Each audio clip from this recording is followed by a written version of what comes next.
Saya nak ulas dua benda saja, meter panel Saga baru dengan IHU Saga baru. Assalamualaikum dan salam sejahtera yang sedang menonton Proton Online Bumi Putra. Okey, jadi apabila kita unlock kereta, dia akan welcome kita dengan pandangan yang ini. Jadi kita tengok, saya zoom sikit. Okey, jadi kita start engine. Start engine, inilah dia punya animation yang anda dapat lihat. So pada muka depan, kejap saya tutup pintu. Kita boleh nampak lah ikon ini dia ada menandakan yang tak pakai seatbelt sebelah driver. So tak apalah, saya pakai seatbelt ataupun tak nak pakai, tekan OK saja di button. Okay, jadi saya dah pakai seatbelt, dia akan hilang. So kita start dengan dia punya meter panel. Selepas itu dia punya head unit, yang mana Apple CarPlay Android Auto kali ini. Untuk variant executive dan premium. Standard macam Saga standard yang lama. Jadi yang executive dengan premium saja yang baru. So apa yang baru saya akan cerita di sini. So nantikan video ini. Kita tengok meter panel dahulu. Jadi ini odometer. Yang ini adalah total kilometer yang dah jalan lah untuk kereta ini. Lepas tu dia punya instant fuel consumption, dia papar secara live lah. Sekarang ni tak berjalan, dia tak naik lah meter kilometer per liter ni. Lepas tu dia ada information tentang kita punya radio FM. Kalau kita tukar channel, dia akan beralih lah. Okay, lepas tu dia punya meter kelajuan, dia punya lane change assist, punya indicator, blind spot information system. Yang ini menandakan lampu hadapan sedang dibuka lah. Okay, jadi sekejap saya ubah dia punya lampu ni. Sekarang ni auto, dia ada auto high beam juga ya. Ni auto high beam. Jadi apabila di jalan yang gelap, kereta di hadapan tak ada ataupun yang berselisih pun tak ada, dia akan automatic high beam. High beam dia, kalau ini dia warna biru lah. Okay, kalau kita off lampu macam ni lah, dia akan hilang dia punya indikator. Okay, jadi yang lain dia punya meter minyak dekat sini, petrol ada berapa, 70 km dia punya range.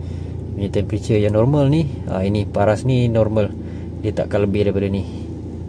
Line senggat merah ni dah kira overheat. Okay, lepas tu dia nak tukar benda lain. Sebenarnya ada dua tempat yang kita boleh tukar.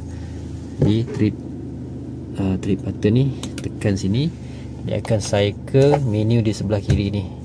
Ini information yang ada, dia punya information, dia punya RPM 0.8 lah, idling, odometer, trip 1. Kita boleh reset lah. Tekan lama-lama dia akan zero balik.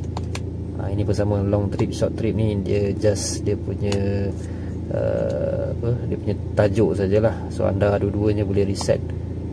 Tapi kalau long trip pun boleh reset dia punya consumption dengan speed. So yang lain, kalau tekan di button ini, sekarang semua variant dah ada control button semua variant standard pun ada. Kita tekan yang ini saja yang untuk mengalih dia punya menu yang ini. So atas bawah untuk cycle dia punya, atas bawah ni untuk alih dia punya apa yang ada di menu sini lah. Untuk pilih select, tekan view ni, tekan tengah-tengah, tekan tengah-tengah. Okay, dia keluar ni lah, traditional dial ataupun digital dial yang macam ini. So anda suka yang mana, pilihlah yang itu. Lepas tu alarm volume, boleh pilih high, medium, low. Dia punya beep beep beep ke apa sound yang ada adas kan, dia punya setting di sinilah. Mungkin overspeed alert, yang ini kalau 120 ke atas dia akan bunyi beep beep beep, macam itulah. Bukan beep beep, dia akan alert macam mana saya tak pernah try drive yang 120 lah. Okay, yang lain date and time, date format, 24 hour, ni tak payah tengok lah. Untuk back tekan kiri. Okay, lepas tu untuk ke kanan ni, tekan kanan lah, tekan kanan ini. Okay, lepas tu itu sajalah language. Nak ubah language bukan di IHU, di CD. Kita ubah language di sini pun akan berubah sekali. Okay, bahasa tak nak lah, rasa janggal pula dia punya ayat dia. Okay, short trip reset. Nak reset short trip kat sini, bukan reset, nak setting dia apabila selepas isi minyak ataupun selepas off engine. Set unit kilometer per liter ataupun liter over 100 km. So itu saja menu yang ada untuk yang ini. untuk yang inilah, untuk yang ini. Kita tekan kanan, itu dia punya information, vehicle status is normal. Kalau tak pakai seatbelt dia keluar kat sini lah. Okay. Lepas tu mungkin kita dah boleh beralih ke ruang IHU. Ni tema dia memang tak boleh ubah. Inilah warna yang anda tengok ni, warna grey. Tema dia macam itu. Warna kereta memang warna putih lah. Anda belilah kereta warna merah sekalipun, warna putih juga kereta yang di sini. Okay, kita beralih kepada IHU, Saga, Premium dan Executive sama. Okay, untuk meter panel Saga standard pun macam ni. Cuma untuk Saga standard dia punya IHU ni, yang ini yang 9 inci. Meter ni 7 inci. Dia punya ni lah diagonal dia. Okay, ni 9 inci. Jadi yang standard pun 9 inci, cumanya dia touch panel yang biasa lah, macam Saga standard, dia hitam putih saja. Dia tak ada boleh view screen color macam ni lah. Kalau ini kita masuk reverse camera, masuk reverse dia keluar reverse image. Jadi ini tak ada, kalau yang standard tak ada reverse camera dan screen color macam ni lah. Tapi punya resolution ni bukanlah yang high definition macam X50. Dia macam X50 yang lama lah kalau kita tengok yang ni, bukan X50 yang baru. Dan dia ada, sorry, saya nak test punya line, ikut line tak? Kita corner steering dia ikut dia punya ni. Jadi siapa yang tak boleh nak mengagak kereta ni kalau mengundur, dia ke mana perginya, itu baguslah di situ. Okay, yang ini kita tengok daripada first belah kiri ni. Ini adalah volume. Ini adalah dia punya nak view dia punya watch, dia punya jam lah, jam dan tarikh. Yang ini nak view dia punya video kalau kita cucuk thumb drive. Kalau yang video supported sajalah. Okay, kedua, ini dia punya bahagian radio. Radio nak search ke apa, kita boleh search di sini ataupun di sini. Tekan next di sini. Okay, lepas tu save channel ke apa, di situlah. Radio, USB, Bluetooth lah. USB kita cucuk thumb drive di sini, nanti dia akan boleh play yang supported sound, supported music lah. Station yang di save tak ada, ada di sini. Setting ni, setting apa? Setting untuk radio, auto frequency AF, kita on lah. Alarm. Jadi yang ini nanti anda boleh baca lah. Dia search je tak ada habis, sebab kita dah usik benda tadi setting ni. Baik, kita on kan balik, off balik. Okay, so yang ini apa? Search all channel. ST ni stereo. Yang ini pula, okay, saya dah pair kan saya punya Bluetooth, belum lagi. Kita pair kan.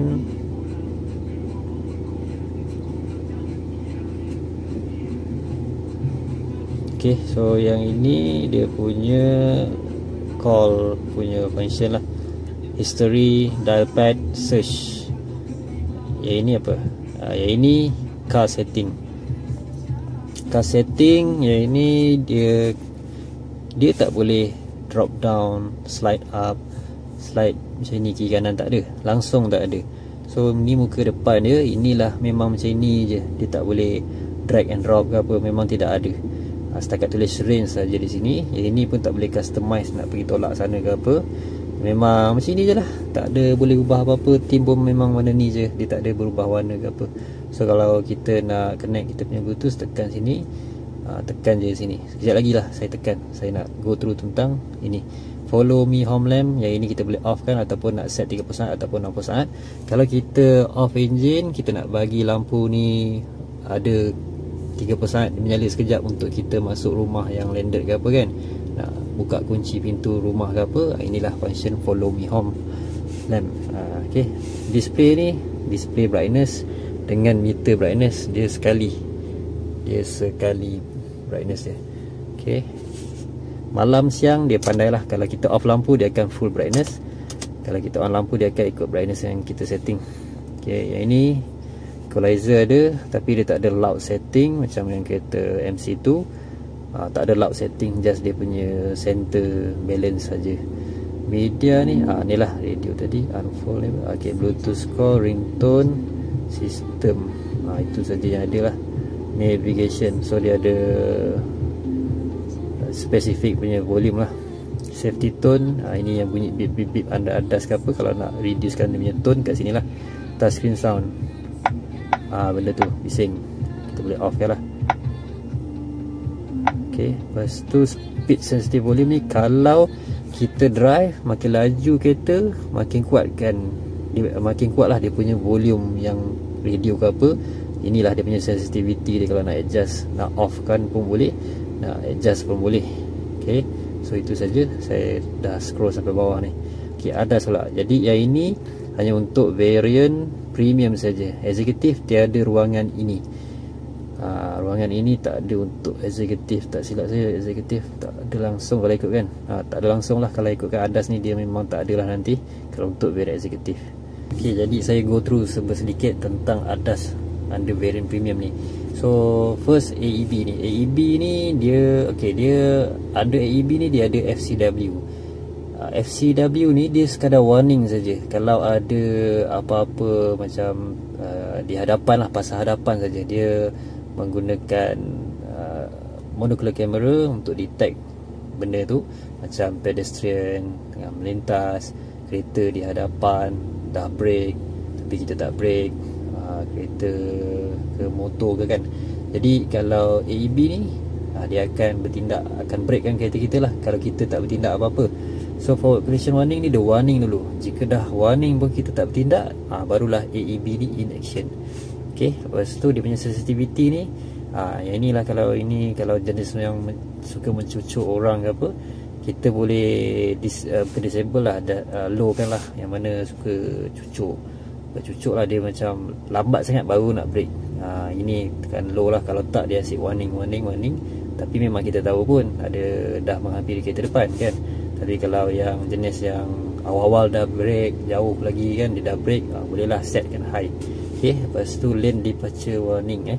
Lane departure warning ni, dia kalau kita tersasar daripada lane yang di highway ke apa, ada visible lane, jadi dia akan warning, bunyi tone warning. Macam itulah, dia tak ada lane keeping assist. Steering ni takkan bergerak sendiri, dia passive jadi dia tak ada bantuan yang itulah. Basic ADAS saja, macam level 1 lah boleh dikatakan. Okay, tentang rear side radar system ni, semua yang berkaitan dengan belakang saja, menggunakan macam reverse sensor belakang lah, dia punya bulat-bulat tu kan. Yang itulah dia based on sensor itu, inilah yang function dia. Door opening warning, kalau ini kita buka pintu, dia akan, kalau ada kereta yang nak crossing sebelah kiri dan kanan kita ni, dia akan bagi warning. Rear cross traffic alert ni, kalau kita nak mengundur, tengah parking nak mengundur, ada kereta yang nak crossing belakang kita pun dia akan bagi tahu. Lane change assist ni adalah sebenarnya blind spot information system, yang mana dia akan keluar dekat sini. Okay, sini dia punya lampu oranye tu, dan dia ada bunyi jugalah, beeping dia. Kalau kita nak tukar lorong, kita bagi signal, kita tukar lorong, tapi ada kereta yang di blind spot kita tak nampak, dia akan bagi tahu, dia akan berkelip kalau kita tak selamat untuk tukar lorong.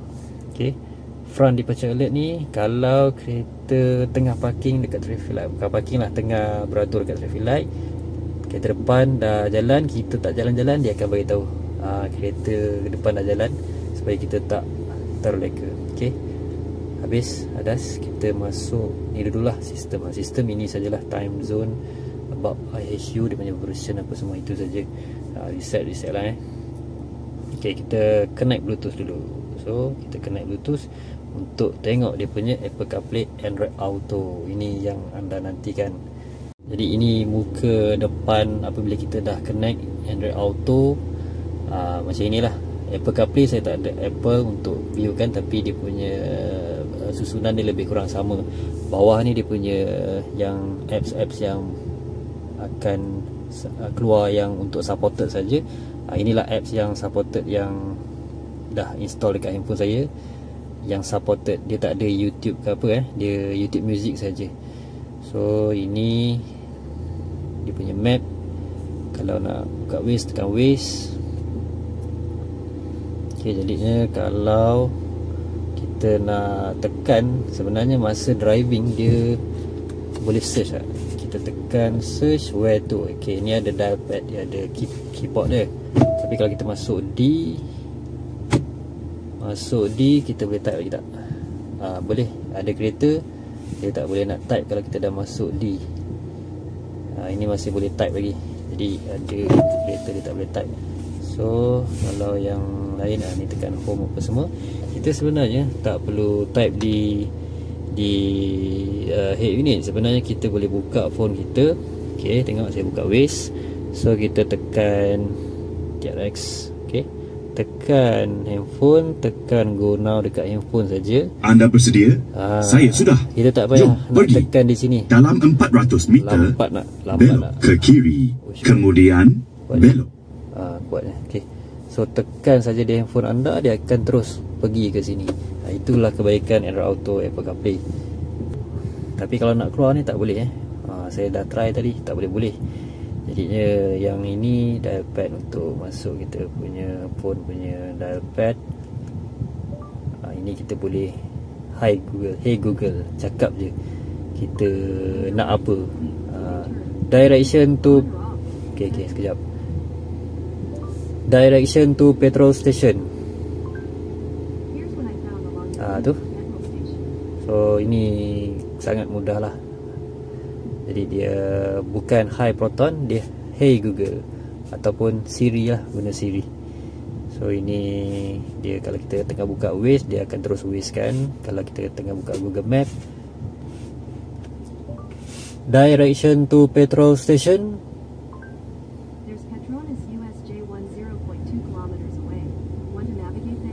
Number 2. Yes. Number 1. Yes.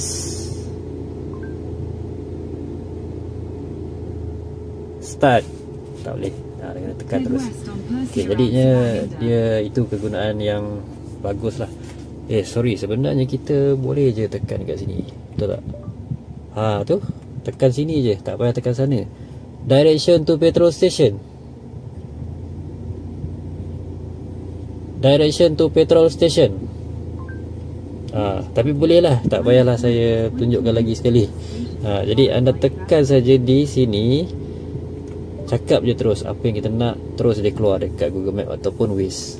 Okay, so sangat-sangat mudah apabila ada Apple CarPlay Android Auto. Jadi di sini sajalah, tak ada apa lagi. Yang itu semua menu saya dah terangkan. Button untuk angkat call, drop call. Yang ini very standard pun ada kalau tak silap saya. Yang ini memang confirm ada, tapi yang ini tak silap saya pun ada juga untuk kecuali yang ini kot. Tak ada, sorry. Yang ini very standard tak ada, dia ada yang ini je. Tak silap saya lah. Tak maaf jika silap information saya ini. Jadi apabila kita off engine, dia akan keluar lah dia punya summary. Lepas tu kita buka pintu. Selagi tak buka pintu, dia memang macam ni. Kita buka je pintu, dia akan keluar yang ini. Dia keluar lagi sekali ni lah. Ini memang reminder ni memang dia keluar sejak zaman MC2 lagi, saga MC2 pun ada, supaya kita tak terlupa ada bawa budak ke ataupun barang lah. Terima kasih kerana menonton. Anda nak tanya apa-apa boleh tanya di WhatsApp ataupun di komen di bawah untuk ini. So sekian saja. Terima kasih kerana menonton. Assalamualaikum.